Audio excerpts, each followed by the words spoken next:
อยากเป็นสวสดใสต้องใส่ใจตรวจสุขภาพสูงวัยใจแซบคลิปนี้นะคะอยากชวนผู้สูงวัยทุกท่านมาตรวจสุขภาพกันค่ะ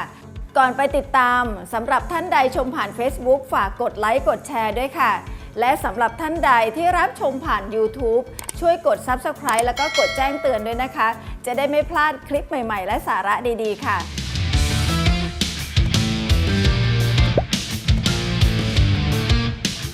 สวัสดีค่ะ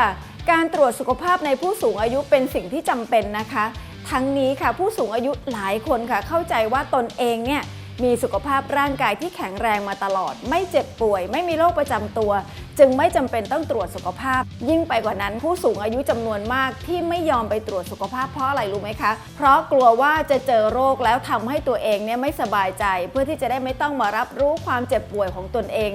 ในความเป็นจริงแล้วการตรวจสุขภาพในผู้สูงอายุเป็นประจำทำให้ผู้สูงอายุจะได้รับการประเมินความเสี่ยงทางสุขภาพในด้านต่างๆอย่างสม่ำเสมอค่ะเช่นความเปลี่ยนแปลงของสภาพร่างกายการทรงตัวหูตาช่องปากการตรวจความแข็งแรงของมวลกระดูกการตรวจระดับไขมันการตรวจภาวะสมองเสื่อมรวมไปจนถึงการตรวจภายในคัดกรองมะเร็งค่ะรายการตรวจสุขภาพสำหรับผู้สูงอายุที่ควรจะตรวจมีอะไรบ้างเราไปดูกันค่ะอย่างแรกคือตรวจเลือดตรวจปัสสาวะและตรวจอุจจาระค่ะตรวจทำไมตรวจเพื่อที่จะหาโรคไขมันหลอดเลือดโรคโลหิตจางโรคเบาหวานโรคติดเชื้อในทางเดินปัสสาวะโรคมะเร็งลำไส้นอกจากนี้นะคะการตรวจเลือดตรวจปัสสาวะและตรวจอุจจาระเนี่ยนะคะยังสามารถใช้ตรวจเพื่อดูการทำงานของต่อมไทรอยด์ความผิดปกติของเกลือแร่ในร่างกายความสมบูรณ์ของเม็ดเลือดอาการขาดสารอาหารหรือธาตุเหล็กรวมถึงการขาดโฟเลตด้วยนะคะซึ่งการตรวจเลือดและตรวจปัสสาวะเนี่ยควรจะเข้ารับการตรวจทุกปีค่ะ 2. การตรวจตาเพื่อหาโรคต้อกระจกต้อหินจอประสาทตาเสื่อมรวมถึงภาวะสายตาสั้นและสายตายาวซึ่งโรคและความผิดปกติเหล่านี้ค่ะไม่ควรจะรอให้อาการหนักจนส่งผลให้สายตาเราเนี่ยมองไม่เห็นแล้วค่อยมารักษานะคะแล้วก็การตรวจตาเนี่ยควรจะตรวจทุกๆ 2-4 ปีค่ะ 3. การตรวจหูตรวจเพื่อดูว่ามีภาวะหูหนวกหูตึงหูชั้นนอกอุดตันหรืออาจจะมีภาวะหูเสื่อมจากอายุและเสื่อมจากการเผชิญเสียงดังเป็นประจำหรือไม่นะคะ 4. การตรวจสุขภาพจิตเป็นการตรวจภาวะจิตใจและโรคจิตเวชที่พบได้บ่อยคือโรคซึมเศร้าค่ะหรือภาวะสมองเสื่อมโดยเฉพาะผู้ที่หย่าร้างผู้ที่อยู่คนเดียวหรือสูญเสียบุคคลอันเป็นที่รักซึ่งอาจก่อให้เกิดความผิดปกติทางอารมณ์ได้ค่ะ 5. การตรวจผิวหนังโรคผิวหนังที่พบได้บ่อยในผู้สูงอายุได้แก่ผื่นแพ้ยาโรคมะเร็งผิวหนังภาวะผิวแห้งและการติดเชื้อราที่ผิวหนังโดยเฉพาะในผู้ป่วยเป็นโรคเบาหวานค่ะ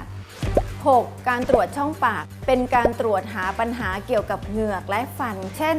ฟันผุเหงือกอักเสบมะเร็งในช่องปากและปัญหาในการบดเคี้ยวอาหารค่ะ 7. การตรวจภายในเช่น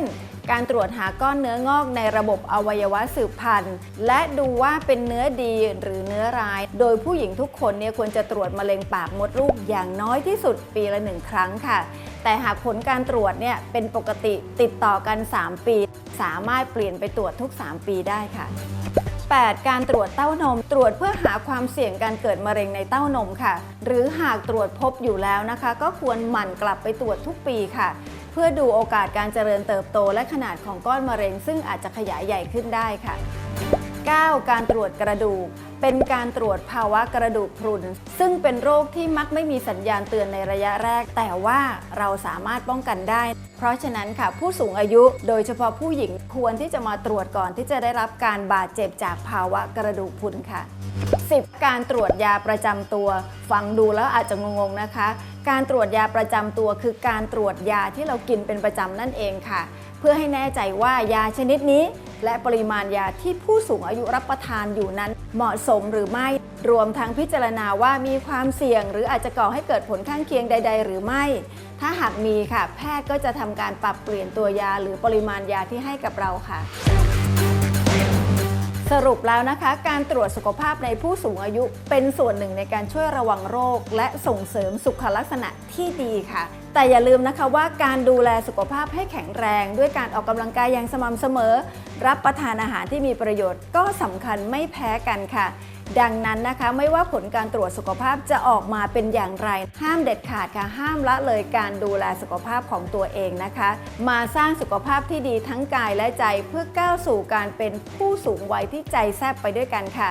อย่าลืมช่วยกด Subscribe กดไลค์กดแชร์แล้วก็กดกระดิ่งแจ้งเตือนกันด้วยค่ะจะได้ไม่พลาดคลิปใหม่ๆและสาระดีๆสวัสดีค่ะ